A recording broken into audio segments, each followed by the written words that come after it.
Hello, everyone. I'm Rusi Owen, and this is the final episode of Powering Up Weathering Calamities in the Energy Transition, a three-part series in partnership with Aboitiz Power. Here, we dissect the importance of designing an energy transition to future-proof the Philippines against the climate crisis. In the past two episodes, we talked about the roadmap of an energy transition in a developing country like the Philippines. For our final episode, we talk about experimental developments and how they fit into a brighter future for us.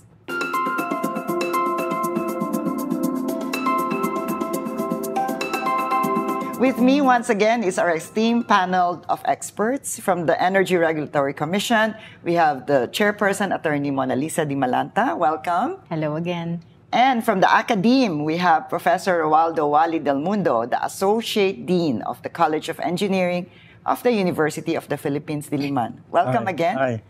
Prof. Wally. So here we are again, dreaming up an optimistic future. And I'm excited to pick your brains about the what-ifs of the energy sector. Here's my first question. For Chair Mona, how does renewable energy fit into the energy sector's overall energy transition strategy? How realistic is it to transition to majority renewables? Please go ahead. So I think I mentioned this in our last episode that we use what is abundant with us. That has been the story of success for most of the developed countries. They use what's available to them. So what's available to us, what abounds in the Philippines, marami tayong tubig, marami tayong solar, marami tayong geothermal. So Hangin. at marami tayong mahangin ng mga tao, di ba? Marami tayong hangin, di ba? Kung masusulit natin lahat ng resources na meron tayo, lalo na kung libre itong resources na to, di ba? Bakit natin pipigilan yung sarili nating gamitin yung resources na yon? So, I think energy transition is not just about for the country, it's not about energy transition being a fad or being a trend. I mentioned this last time, it is what makes most sense for us.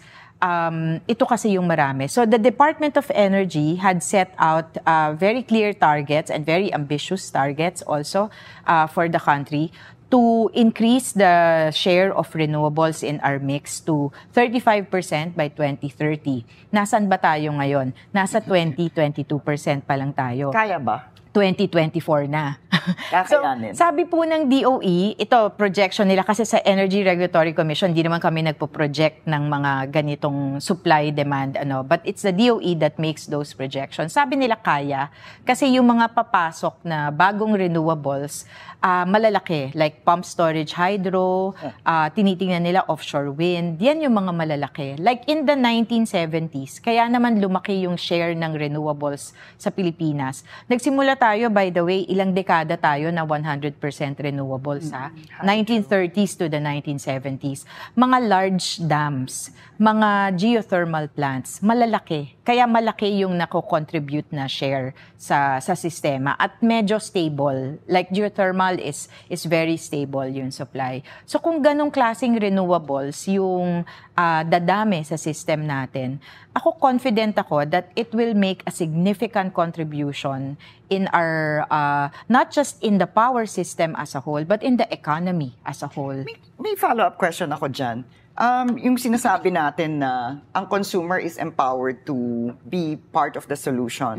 Tapos makikinabang pa sila sa savings. So yung solar, ang daming bubong sa buong Pilipinas na wala pang solar. Yun yung real estate na hindi pa natatap.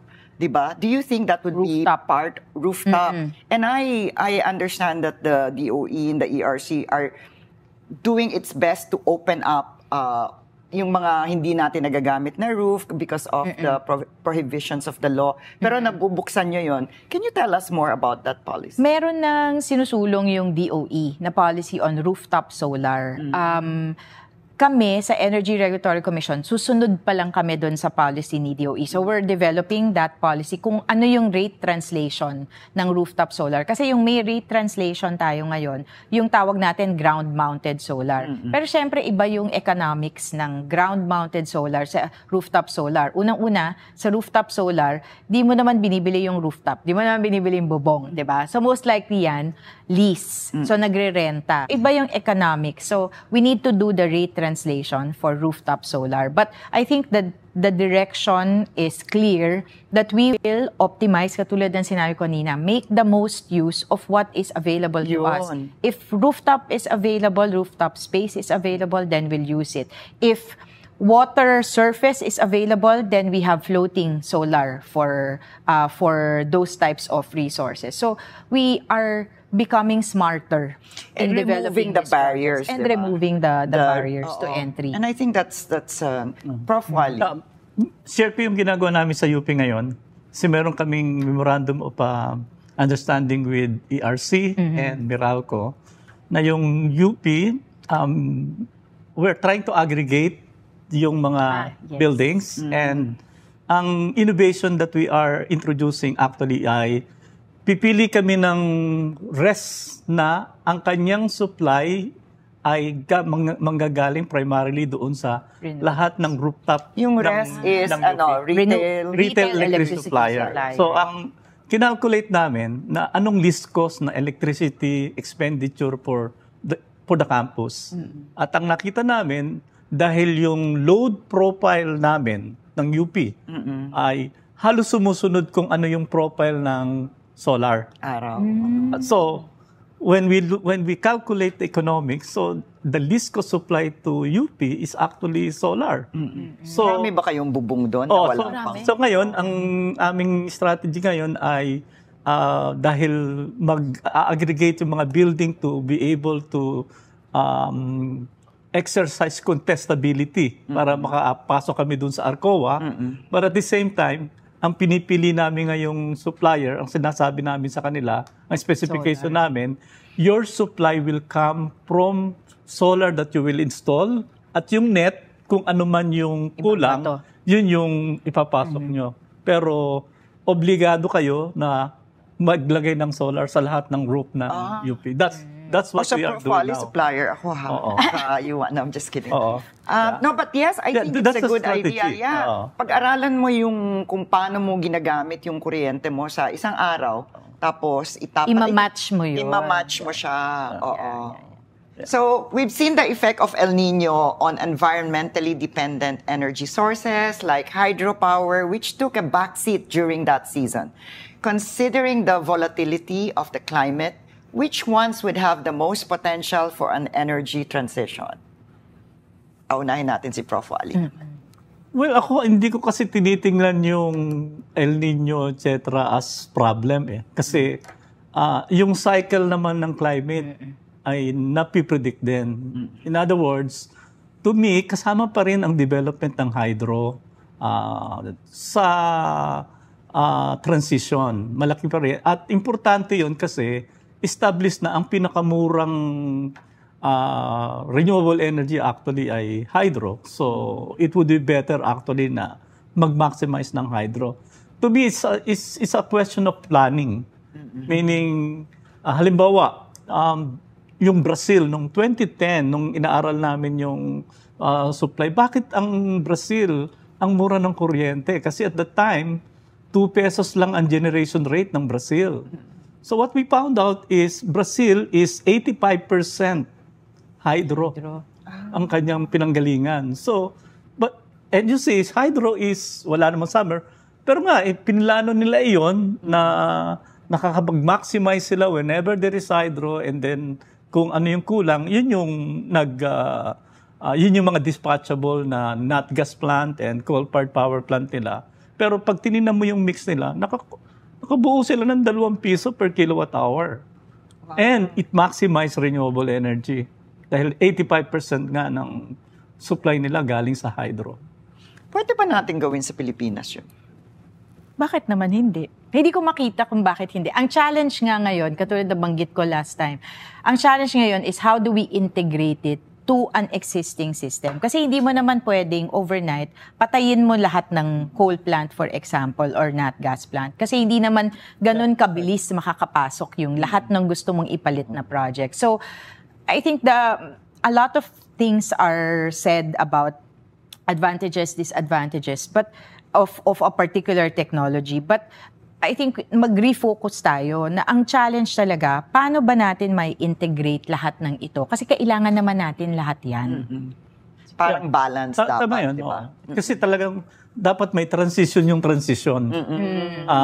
Ano yung just yung Just energy transition. transition? Iba Ano ibig sabihin nun? Just. Well, yun nga yung nagta-transition tayo, Katarungan. but not at the expense of us spending very high-price electricity. So kaya in-emphasize ko nga kanina, so hanapin natin yung mga renewable energy na magpapamura ng presyo ng kuryente. And yung hydro talagang nandyan siya, no? And dagdag ko rin, no, doon sa hydro, kung magkakaroon ng emphasis din doon sa pump storage hydro, so kaya nating i-schedule ngayon yung operation ng gamit mo ng tubig kasi nakakapag-pump Ano yung ka. pump storage? Yung Prof. pump Wally? storage hydro ay yung tubig na pinapump pataas. Meaning, yung power plant mo ay Una, nag-i-imbak ka nagpapump muna. ng tubig. Nag-i-imbak ka muna. Yung the same turbine, no? Pinapump niya yung tubig sa taas at kung nandun na sa taas, pwede naman siya magamit na. So bakit niya So ibig sabihin, kunyari, ang basic understanding ko ng pump storage is pag mababa ang presyo ng kuryente, ipapump mo siya sa taas para Yes. pag Iipunin mo mo muna. siya. Yes. Tapos pag mahal na yung kuryente or whatever, Hindi dahil lang sa mahal. Pag kailangan mo ng additional na kuryente, nandun siya. papakawalan mo siya. para Okay, so magagamit. yun yung pump Oo. storage. Oo. Okay, so parang time of use din, di ba? Yes, Yeah. yes, Oo. yes. It's an energy storage system, Oo. actually. So, kaya may pag-asa pa actually ang just transition sa atin. Yung nga lang, ang focus natin ay yung anong renewable energy ang nandyan, available sa atin, at yun ay murang i-explore. Oo. At pag kinausap mo yung private sector, ang harder nila, lalo ang mga challenges, ang hirap mag-develop ng hydro, lalo na kumuha ng permit. Example, meron silang mga sinasabing IP issues, mga ganun. So, kung gagawa natin ng masusing pag-aaral at sistema, programa ang gobyerno, polisiya na ma-address ito, sa tingin ko, papunta tayo sa just transition. Na hindi natin sisingilin ng mahal na presyo ng kuryente mga consumer natin because we transition to renewable energy. Tama. So, Chair Mona, for islands that are dependent on energy imports like Panay or Cebu, how can we provide future-proof power for them? I think yung paulit-ulit nating sinasabi kanina na tanggapin natin na we are a group of islands. We are an archipelagic nation. So we find solutions that are fit for purpose. Dun sa lugar ng Panay, islands yun, ang challenge nila palagi na isolate sila. So maglagay tayo ng katulad ng sinasabi ni Prof. Wally kanina, nung power islanding solution. So maglagay tayo ng additional power doon. It's good that they have connection now. The Cebu-Negros-Panay interconnection is there. But sana backup lang yon. Sana sariling planta nila yung Parang unang stand-alone source. sila, di ba? Para mas... Sana may ability sila to stand alone. So akin ito magkakaroon ng kailangan medyo some change of paradigm, particularly ang ERC, sa pagtingin sa tinatawag na reserve. In the case of Visayas, ang tingin ko dito ay pwede mong i-maximize even yung mga variable renewable energy, pero dadamihan mo yung regulating reserve. Hindi yung normal kung paano hanggang 4% lang ng demand. Kasi naka-percentage sa peak demand yung reserve. Dahil yun yung standard process ng pag-determine niya. Pero kung gusto nating i-maximize ng renewable energy sa Visayas, then kailangan mong i-supplement yan ng anong appropriate na Reserve level. tinatawag na regulating reserve. Yung regulating reserve kasi like single cycle gas turbine or diesel power plant, sila mabilis na Mag-ramp up, sumusunod ramp down. doon sa pagbago ng kuryente. So kung At gagawin natin yan, hindi lang sa isang lugar. Kailangan lahat ng island doon sa Visayas, merong regulating reserve plants na nag-ooperate. And that's all the time we have for today. A big thanks again to our panel for their insights and ideas, and an even bigger thank you to our audience who tuned in to our series. If you'd like to rewatch all 3 episodes or share them with your friends or colleagues, visit the story page link below or in the Rappler Communities app to view the entire series. Again, I'm Ruthie Owen, and this has been Powering Up, Weathering Calamities in the Energy Transition. Thank you for watching.